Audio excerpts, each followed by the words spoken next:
जय गणेश मित्रों, आज से एक नई श्रृंखला प्रारंभ कर रहा हूं मैं।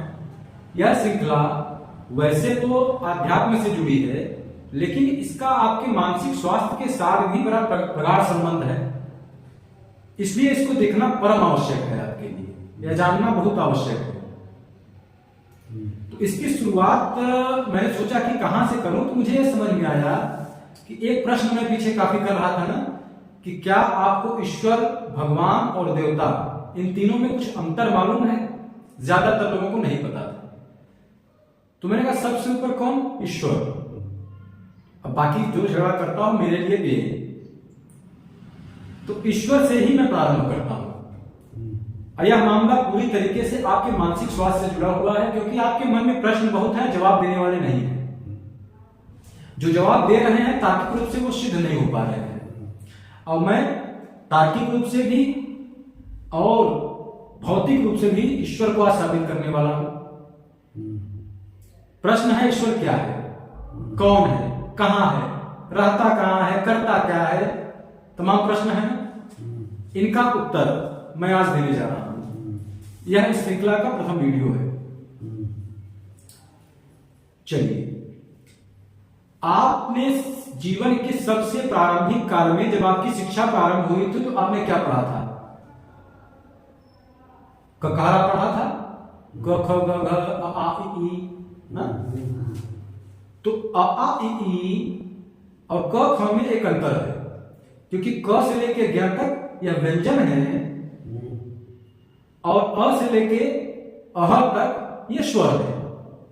स्वर है ना।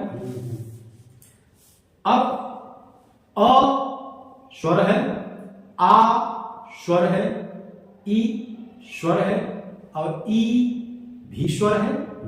ई स्वर है कि व्यंजन है? ई स्वर है। इसका मतलब ई ही स्वर है। बात समझ में आ रही है आपको? अभी मैं इसको साबित नहीं करने वाला, तब ज्यादा समझ में आएगी। ई स्वर है। ई क्या है? स्वर।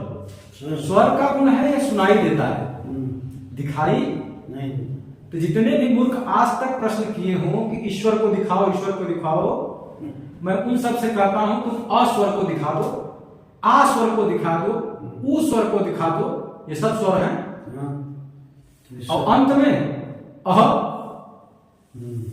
भी स्वर है, इसको तुम दिखा दो।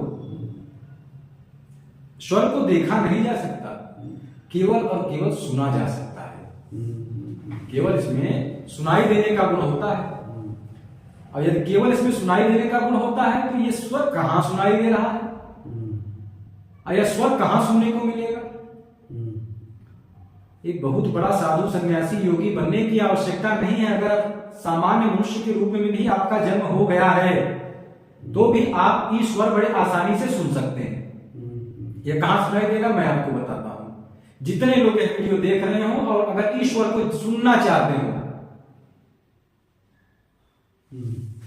भाई मैं कह रहा हूं कि मेरी बात फोन से नरेंद्र मोदी से हुई, तो नरेंद्र मोदी के केवल स्वर ही तो मुझे सुनाई दे रहे थे, कुछ और था।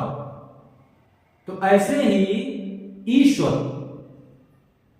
आप ब्रह्म मुहूर्त में, यानी सूर्य उदय होने से 90 मिनट पहले अपनी सारी नित्य क्रियाएं, यानी कि शौच, स्नान आदि करके और रीढ़ की हड्डी सीधी करके और बिल्कुल ध्यान की अवस्था में आप बैठ जाइए। बाहर से कोई आवाज ना आ रही हो, बिल्कुल शांति की अवस्था हो। अगर बाहर से आवाज आ रही हो तो आप अपने कानों को भी पूरी तरीके से ऐसे बंद कर लीजिए, अपनी आंखों को भी आप बंद कर लीजिए, और नाक से धीरे धीरे श्वास लीजिए। इतने तेज श्वास लीजिए कि श्वासों का भी स्वर आपको सुनाई न दे। इतनी धीरे धीरे श्वास लेना प्रारंभ करिए। अब आप अपने मस्तिष्क में एक ध्वनि सुनेंगे जो होगी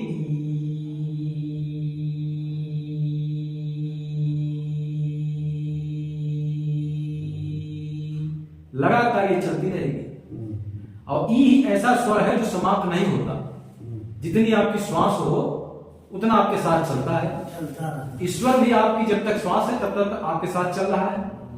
ये दिखाई नहीं देता, ये सुनाई देता है। इसी को यूरोप वालों ने चोरी करके लॉ ऑफ अट्रैक्शन बना दिया कि उस समय आप ब्रह्मांड से जो मांगेंगे सब मिलेगा। सत्य है, ईश्वर से जो भौतिक प्राप्ति आप चाहेंगे उस समय आप कर सकते हैं। आपके जीवन में जितने भी दुख हैं उसका कारण केवल एक सुख है कि आप ब्रह्म मुहूर्त में सो रहे हैं। ब्रह्म मुहूर्त में सोना बंद करिए, जागिए, आंख बंद करिए, कान बंद करिए और उस ईश्वर को सुनिए। पहले सुनिए, धीरे धीरे सुनते सुनते आपको उसकी भाषा का भी ज्ञान हो जाएगा कि केवल ई के भरोसे, एक स्वर के भरोसे वो आपसे बातचीत करने लगेगा। अब आपको जीवन में जो जो आवश्यकताएं हो सारी आवश्यकताएं वो पूर्ति करेगा। तब जाके आप जीवन से ऊपर उठेंगे और उसके लिए कुछ करने की इच्छा आपके अंदर जागेगी।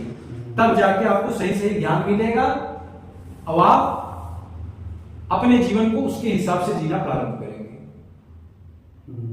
इसके अलावा ईश्वर के जितने भी गुण बताए गए हैं, ईश्वर नित्य है, अनित्य है, लगातार चलता है, ब्रह्म मुहूर्त में सुनना आसान होता है, बस अविकार है, हाँ उसके अंदर कोई विकार नहीं है क्योंकि स्वर में कोई विकार नहीं आ सकता। विकार आपके जीवा में आ सकता है, उस स्वर को बोलने में आपके कंठों में आ सकता है। तो ईश्वर के जितने भी गुण है सब ईश्वर पे लागू होते हैं। ईश्वर एक साउंड है क्योंकि हमारे यहां वेदों के हिसाब से जितने भी अक्षर हैं वो सब जीव हैं और उन्हीं जीवों के एक विशेष कॉम्बिनेशन से, विशेष मिश्रण से मंत्रों का निर्माण होता है।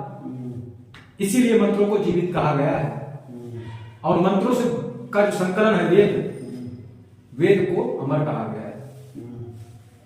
तो ईश्वर मात्र इतना ही है। इस वीडियो में आपको समझ में आ गया हो तो बहुत अच्छा है, न समझ में आया हो तो ये पहला भाग है। दूसरे भाग में फिर मैं इसको समझाने की कोशिश करूंगा। दूसरे भाग को देख के तो आप लगभग समझ जाएंगे। जय गणेश मित्रों।